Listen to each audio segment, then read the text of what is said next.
Welcome everybody, welcome to my brand new YouTube channel. This is something I've been wanting to do for a while, start up a channel just talking everything to do with AFL Fantasy Classic. You can take some of this stuff away into draft as well, but the primary focus of this channel will be AFL Fantasy Classic. Today, to do my first video, I was going to show you the first team that I've created for the 2021 season. So without further ado, let's crack on. Alright, the first player I picked for my side this year is Rory Laird. Rory Laird will be playing midfield this year. He did transition to the midfield late last year and saw some great numbers come out from that. I think he's a good pick. I've obviously missed out on Jake Lloyd and Lachlan Whitfield here. I just think just too expensive, although Whitfield does look good value, but I just can't find the money to get him in. My second pick will be Tom Stewart. When I find him, there he is. Tom Stewart. Tom Stewart played really well last year across half-back, seagulling it for Geelong, had an injury-affected game. He is, I believe, underpriced a little bit, coming in at priced at 96. I think an average somewhere between 105 and 100, so anywhere from 10 to 5 points undervalued there. Tom Stewart, he's been doing it for the last 2 seasons, just sits on the halfback for Geelong and just racks up those marks and kicks, and Geelong are a high-scoring side. I don't see any change this year for Tom Stewart. My third pick is Jeremy Howe from Collingwood. Jeremy Howe had a fantastic start to last season before getting injured. Another one that sits there, takes intercept marks. The way Collingwood play as well, they really do hit up those players around the half-back line, getting cheap marks and kicks. You just look at Maynard, Crisp, and Jeremy Howe. I think Jeremy Howe will sit in there. I think he comes in priced at 88. I believe somewhere in between 95 and 100 is possible for Jeremy Howe this year. So again, we're looking for value. Jeremy Howe presents value. He had some really good scores there. I think the discount this year. I did read the other day that he did have a delayed start to the preseason, so that's something to watch. But really, if he comes out and plays a preseason game, I'll be happy with that, and I believe he'll just sit there on halfback and rack up those points. My fourth pick is Zach Williams. I think a lot of people are going to have him. Even if he fails, because of the amount of people that have him, you're not really going to be behind. A lot of upside. They've said that they're going to play him in the midfield. There's a ton of halfbacks at Carlton, so I can't see him playing on halfback. It just depends if he's playing in the guts or they give him some half forward role or a wing role. But I do see him getting into the guts. They probably run with Cripps, Walsh, Williams. It is a bit like Ed Kerno still has to go somewhere, I don't know. But I do see Zach Williams playing in the guts. They got him there for a reason. Even if he does play one of those other roles, I still see a good average coming from him. I see somewhere probably just under 100. But priced at 82, and if we're looking at that, that's a nice price increase. Hopefully he doesn't get injured. I know he seems to always get injured. So we'll see. We'll see with that one, but I think everyone will have him anyway. So even if he does have one of those injury games, everyone will be in the same position. My fifth pick for defence is Hayden Young. Hayden Young looked really good when he started last year for Fremantle, got injured with a foot injury. So that took out a little bit of his average. He's also getting a discount, comes in priced at 44. There's no reason he can't average somewhere around 70, so getting like 25, 26 points there straight away. He'll sit on halfback for Fremantle. He looks really good. He's got a good kick on him. There's no reason I can't see him just slotting into that halfback line for Fremantle. We'll track his preseason, obviously. We'll see if he gets picked around 1. He should. I believe he's best 22. But we'll have a look there. There's a few guys around his price, so even if he doesn't get picked, hopefully one of the other guys gets picked. My next pick is actually already on the screen. Lachie Young, the Roos went and picked him up. this year. He obviously played for the Bulldogs before. He should get a game. North Melbourne have had a big list clean out. He should, I don't know, sit on halfback. I'm not too familiar with the Roos, but I was looking at their team. He should sit on halfback. I've read some places he might pop into the midfield, but either way, he'll be there. He'll be scoring. He's priced at 36. He's just above the rookie prices. If he's playing consistently, he's probably better than the rookies because he's probably more assured to get a game, and he'll make some cash for us. We'll get rid of him at some point, but if he's playing consistently, there's probably no need to get rid of him until you need to. Maybe the buyers pop him out of the buyers and make some good profit. Now for the bench, look, I see a lot of people picking their bench and they just go 170k guys. I'm not trying to do that. I'm trying to.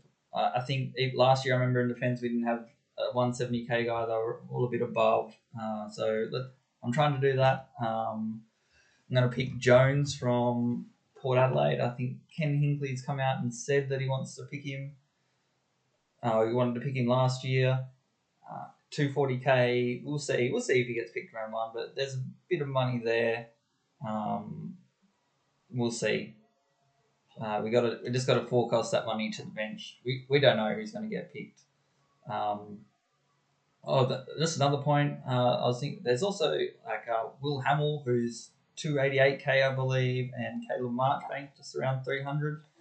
I might even need to pick one of them on the defence bench, or they might have to come into these positions, D5 or D6, depending on who gets picked round one. But they're also other options. I believe they'll play. If they get selected, I believe they'll play quite a lot. So we'll see. Next one, everyone seems to be picking Will Gould. Don't know if he'll play. He could. Sydney went out of their way to get him in the draft. They went and got him. Didn't play last year. Bit surprising. Everyone seemed to play last year, which is why we don't have many 170k guys this year. But Will Gould, I'll put him there. We'll see who comes up. We might get some random that comes up in defence for 170k. We don't know. We'll see. That's pre-season's a month away, and we'll take it from there. All right, on to the midfield. I've gone with an interesting midfield strategy. I think there's a lot of value in the midfield, and obviously to get other lines with guys that I think will be consistent and will score well. I've had to skimp out a bit here in the midfield.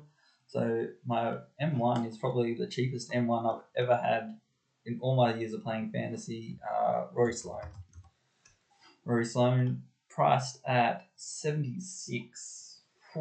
And I believe he will score somewhere in between 90 to 100. So there's what we're looking at, minimum 14 points value. I think he'll get back to those sort of levels. Maybe not what he used to be. If he gets tagged, that's another question. I don't know. Rory Laird's also in the midfield. If I was a coach, I'd be tagging Rory Laird. He's dangerous when he's in there. He goes bananas. But Rory Sloane's there as well. He traditionally gets the tag, so we'll see.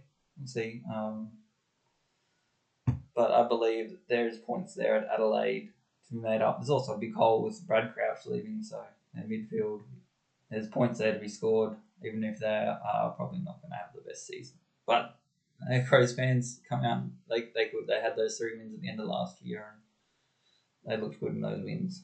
My next pick is Matt Rao, who looked phenomenal in last year in his debut season. He pumped out some massive scores before getting injured and being out for the season. They are saying they're going to be cautious with him, and he's had a delayed start to the pre-season, but it's a shoulder injury. He should be able to run with that, and he's just too good to not be playing him. He is a jet, and he will continue to be a jet, and I can see him being Gold Coast's top player this year if he stays injury-free. He's phenomenal. I think a lot of people will have him.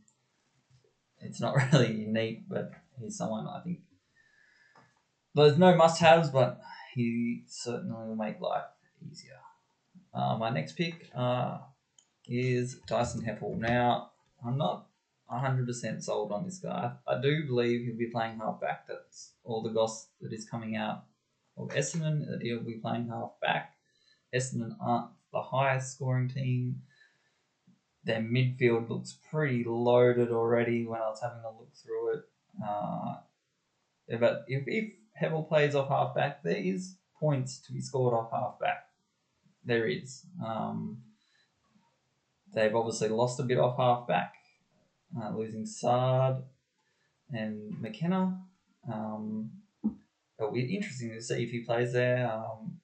Ridley obviously did very well in the back line last year for Essendon, intercepting.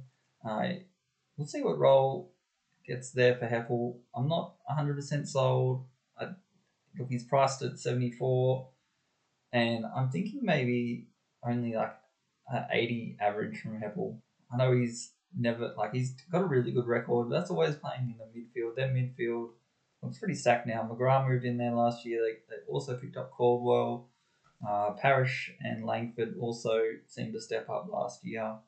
I just don't know if the points are going to be there for Heppel. But at this stage, I've got him.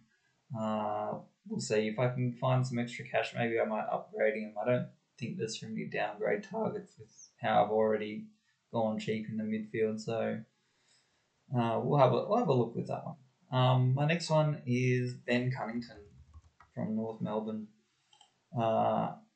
Value here. He's priced at 66. So he's always averaged around 80, which is good. If he averages that again, he's not a keeper, but that will make you money, especially if you can get some games up into 100 at some point.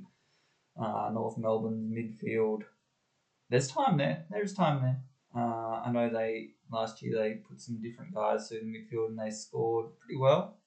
But I believe Cunnington will come back in there, a bit of a more the mature age body. I can't see him playing anywhere else. He will play midfield, and they got a new coach as well, so that will change things up. Maybe they will just go, F the old guys and let's put a ton of their new guys in there. But at this stage, I see Cunnington playing midfield and scoring reasonably well, enough to make some early cash, and we'll trade him on. We'll just wait till the premium comes down. That's the plan, and trade that. But at this stage, I don't see any problems picking Cunnington. Next pick is Jackson Hayling. Traded to Adelaide from GWS. Should just slip into the Brad Crouch role. He's looked pretty good over his time at GWS. Obviously, no opportunity there. They just have everyone, especially in midfield. It seems they just have a conveyor belt of midfielders as they churn through there. And Jackson Hayling, I believe, will be another one of those guys that goes to another club and does really well. There's been a stack of them that have done that. They've been traded from GWS and they've gone to another club, done well. But yeah, as I've said before, there's opportunity in that Adelaide midfield. There's points to score there. I'm a bit hesitant. I've got 3 Adelaide midfielders. I mean, if they go down to a ground where and there's going to get pummeled, it probably will happen. They might not score that well, but hopefully just in the midfield, the ball will still be there. So we'll see. Hopefully enough to make cash anyway. That's the main point of these two, just to make cash. They might not be there all year, but if they can make cash, I'll be more than happy with that. My next pick, bit of one that I haven't seen too many sides I've been looking at, and we'll might track this one, but Tom Green from GWS, he has now should play next year. Very highly rated in the draft. He had Caldwell and Hayling get traded out, so that's pretty much his competition for that spot. Hopefully he pinches hits in the GWS midfield. I know they've got Caniglio, Taranto, and Hopper there, so they'll probably be the main 3 at the centre bounces. But if Tom Green can pinch a few of those centre bounces. His scoring was pretty good in the last 2 games of last year. He got time in at the centre bounce and scored really well. He looks good. Second year, I'm hoping that we get a price rise out of him. He's priced at 58, so even if he goes at like an 80, that will be enough to get some cash out of him, and we'll see an improvement on that average, and then we can upgrade him later on. But maybe we might even see more if we see those numbers that we saw late last year. He would be a low grade keeper. You might only need to trade him on at the end of the year. Just keep in mind that Callum Ward has to come back as well. He might be competing with Callum Ward. Callum Ward's very similarly priced, so in the pre-season it's looking like Callum Ward might get ahead of him. We probably won't know that because Callum Ward will, in pre-season, he won't do much. He's an older guy now, and the older guys seem to just come out for round 1, and that's what they do. They like hide in a forward pocket in the pre-season, and they let guys like Tom Green, and then we always get excited. And then come round 1, these guys come out and take all our young guys' opportunities away, and we get really annoyed. But we'll see.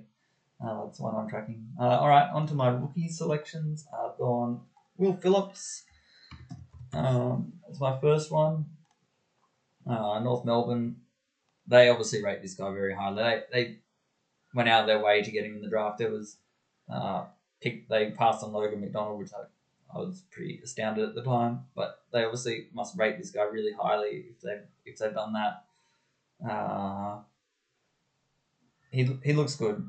From what I've seen, he looks good. He should score. I reckon he'll play for North Melbourne round 1. He's better than a lot of their players already, and he's only just been drafted. They rate him.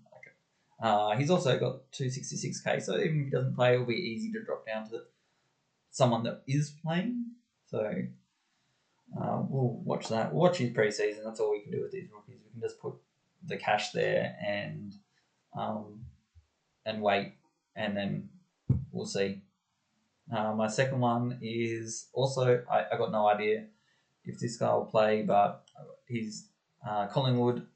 Obviously, they had a bit of an exodus of players, and they drafted some. They were pretty keen on them on draft night. There's a lot of talk, so I'm expecting we'll see 1 or 2. I don't know, round 1 we'll see. But I've gone Finlay McRae, priced at 234. Also, you can pick him as a forward, so there's that. That might be a possibility as well. But they said that they would. They didn't say they would play them, but they did. They worked quite hard on them on draft night, and I expect at least one of them to play. So there's a few there to pick from. Just put Finlay McRae there, and we'll probably know more what that's going to look like at the end of pre-season. So we'll just track that. I have gone to 170k guys on the bench. I don't really like spending money on the bench besides in defence, because you really need to. There's no really good defenders normally. So I just put down Valenti from Fremantle, who was close last year, had a bit of hype around him already, and Alex Davies from Gold Coast. Who knows if they'll play? Last year, I don't think Brown or McInerney were in my planning, and they got selected round 1, and I was like, all right, well, bang, bang, and they were picked, and that's how easy that was. So probably the same thing this year. Onto the ruck. Next one I've got is, not the next ruck, but the first ruck I'm picking is Freddie Grundy. If I could spell. Because it's on midfielders. There it is. Freddie Grundy. Ruck Pig, 2 seasons of 120. Comes in a bit below that this year. What's he priced at this year? He's priced at 114. So a little bit of a discount. Probably not much. To be honest, he'll probably score that again. In this position, I could have also gone Max Gawn or Rory Lobb. Max Gawn being a little bit expensive.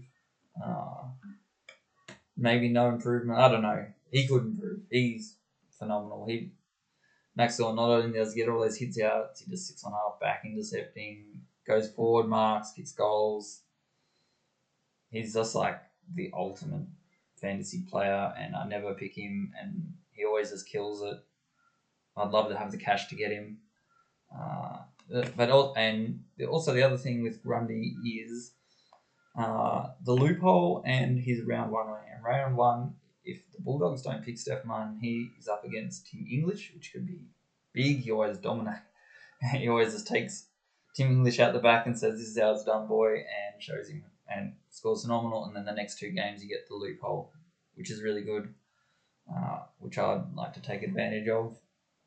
So there's Grundy, and then there's Riley O'Brien, who is underpriced, I believe, but I already got 3 Adelaide players. I know the ruck doesn't really count with these guys. Will be stealing each other's points. They won't be taking Rob's points, but I'm just a bit wary of Adelaide players. But that being said, come round one, I might have Rob there. He's a little bit cheaper. You are making, and I believe he will continue to score really well. So there's that. All right, R2 is Braden Bruce. Everyone's got this guy.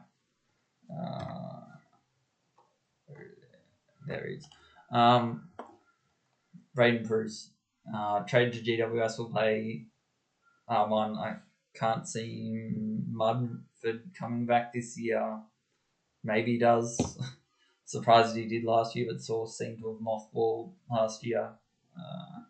Source was a good pick. This is sort of going to last year, but I believe Source was a good pick for round one, and then we had that break and he came back and just wasn't the same player. I don't know what happened, but I believe Bruce, we can probably see similar scores to what Source is pumping out. He has scored well in the past at North Melbourne. Scored alright last year when Max Gawn was out. So Braden Bruce, price at 49, probably go somewhere in the 80s. That's enough for us to get us through till the bye rounds. Hopefully he plays that long, and then we just go, all right, Rob or Gawn after their bye and say, we just get one of them in. It sort of sucks this year. All the rucks are sitting on that round 14 bye, so that sucks, but that's just the way it is. My bench, I've made sure I've got a ruck forward. I've gone Max Lynch. Debut last year didn't do too much, but I'm sort of handcuffing this to Freddie Grundy. I know they got Cameron that they're keen on as well. Maybe Max Lynch doesn't play. I did want Comben. I might even still go to Comben. I know he's injured now and will miss round one, but at some point I believe they'll pick him. I think North Melbourne are pretty big on that guy. They don't really have much tall timber. The tilt timber they do hasn't shown much. They didn't replace Ben Brown, so Comben might be the guy. But at this stage, I've just gone Max Lynch, handcuffed that to Grundy, even though they do have Cameron, but he does have ruck forward, so we can maybe do something there. All right, on to the forward line. For my first pick, I've picked Patrick Dangerfield. No brainer, really. I know not much value, priced at 102. Probably can go a bit more. I'm hoping Geelong this year, back at Cardinia Park, will have just those games where they just beat up teams and you see these phenomenal scores where everyone's got like 130, 120s, 110s. Hopefully, now they've got Cameron, they don't feel they need to put him forward. They probably will. They probably will at some stage. They'll be like, yeah, Dangerfield can go forward. And on those days, let's just hope he's having one of those good days and he kicks a bag of 4 or 5. He can do that. But ideally, we'll see him in that midfield, just getting it and pumping it out of there and scoring big for us. R2 I've gone Rowan Marshall, who again isn't big value, but what he's priced at 97. If Patrick Ryder doesn't play, I believe that's where we'll see him jump to like a 105 average. He also has ruck forward, which is quite nice, and that links with Max Lynch. So I know this tactic was frowned upon last year with Segler. I tried it out. It blew up in my face. Segler sucked. But Rowan Marshall's quite different. He's already an established ruck forward. Does have that. If Ryder misses, I believe his scoring will increase. Ryder's pretty old this year, so there's every chance he won't play every game or cop some like an old man injury, like the hammy or calf or something. That being said, Ryder will probably play every game now, and Marshall stay at his 95 average, but and be no value to me, but scoring consistently, which is fine. The forwards, there is like forwards, we did get some nice inclusions, even though we lost a lot of forwards, like Zorko, side bottom, Dunkley. Dunkley, I wish he'd gone to Essendon, but that's another conversation. Although Essendon have a pretty stacked midfield, I don't know if it would have been any better than it would have been there at the Western Bulldogs with Dunkley. But yeah, that's the forwards. There's quite a few there. But I've gone Marshall just for that, backing up Bruce or Grundy, or if there's some if they're just missing a week or something. I've done that tactic again. I think it's a bit better this year than it was last year with the singular option. All right, on to my F3. I've gone Izakini. Izakini was always average. He won't average 100. He'll average about that 90. He always does. Every year people think, oh yeah, this is the year he's going to play midfield. No, he won't. He'll play all over the ground. He'll play forward. He'll play halfback. He'll pinch it in the middle. He'll float around the ground. He obviously has a bit of a discount this year. He had that injured game as well. So Izakini priced at 79, average 90, undervalued. That's what we're looking for. I'll take him. Maybe trade out at some point in the season. Who knows? But I'll take the 90 average. That's fine. Next guy is Tom Phillips, who got traded to Hawthorn. Should do the Isaac Smith role. Isaac Smith always averaged 90 there. Tom Phillips has averaged 90 in the past. A bit down, obviously, last year. But also comes in at a price of 79, so it's not too far of a stretch to think he'll average 90 this year doing the Isaac Smith role. Again, value there. That's what we're looking for. 10 points underpriced. That's what you're looking for when you're picking these starting sides. Is guys that are those 10 points underpriced, and if all your players do 10 points better, then you don't need, you always see these teams where at the end of the year where the hypothetical team, what team you wouldn't need to trade from round one to win, and they're always full of those players. So yeah, that's what we're looking for. Tom Phillips, I think, is a good pick. Onto the rookies now. Again, just putting cash there to see what my team looks like. I'm not stacking it full of these 170k guys. I see a lot of people doing that. I think it's foolish, and really when those guys don't play round one, people are going to be struggling, and that's when you do crazy stuff like you go, to get this guy, I'll price split one of these primos and I'll put this here, and that's when you run into trouble. And then you're really scrambling. You've only got a day when those round one teams get announced. So I'll just put some cash here. I'll put Braden Campbell down from Sydney. Maybe he'll play round one. He was pretty high rated in the draft. Can see him slotting straight into Sydney's 22. But let's see if Horse allows that. Who knows? Highly rated though, and I could see him playing round one. And there's just the cash there. My next one is Cockatoo. Traded to Brisbane. Hasn't played in quite a number of years, so he might not even play. He might not even be in the Lions 22. Who knows? But he's just there. He's that priced. We can do stuff with that. We can move around depending on who it looks like they're going to play with that money. So we just need someone that's going to be playing consistently in the forward line or in any line, really. You just hate picking those guys where they play like 1 or 2 games and they don't play for the rest of the year, and you're always fighting a battle from there on. So when picking these guys, you just need to make sure that they're going to be playing consistently, even if they might not score the best but not the worst. You just want them playing consistently and making that money. All right, onto the bench. I've gone Rowe from Adelaide. High raps on this guy. From what I've read so far, they want to play him round 1, Adelaide. So we'll see. He might not. Anyway. Next was going to be Jonathan Patton, but it looks like he's getting cancelled. So sending the whatever, I don't know what he did, but goodness knows, we'll find out. But it's not going to be Jonathan Patton anymore. So I'm on Harrison Jones from Essendon, another guy that I've read that might play round 1, but we'll see. We might have to just pick someone that comes along late. Patton really screwing everyone up there.